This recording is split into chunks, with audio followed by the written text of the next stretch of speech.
But the second unique characteristic about their race is one that often goes overlooked by the community. Because while it almost never gets mentioned, almost every single Tontatta that we've met in the story has had an elongated or pointed nose.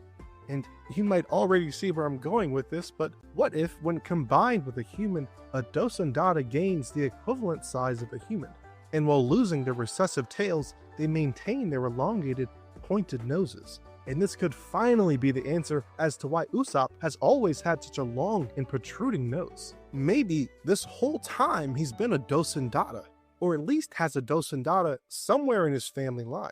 And there may have even been some hints about this from Oda throughout the series, trying to clue us in. For one, there's this scene back at the start of Drum Island, where Usopp and Sanji admit to Vivi that they'd never once been sick a day in their lives. And she responds by asking if they're even human. Now, obviously at the time, and for the following 800 chapters, this line meant almost nothing at all. But once Sanji unlocked his cybernetic Vinspoke enhancements at the tail end of Wano, this scene took on a whole new connotation. And there's a good chance that Oda could have been hinting at these two being a little more than they seem, from as far back as the start of the Grand Line. Secondly, if you weren't already aware, like the Tontatta, Usopp is actually a pretty incredible botanist.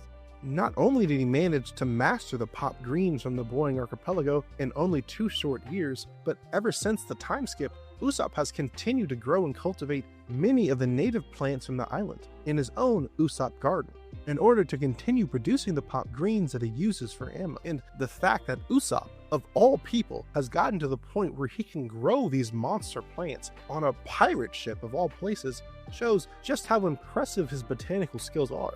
And it could be a clue from Oda hinting towards his Tontatta heritage.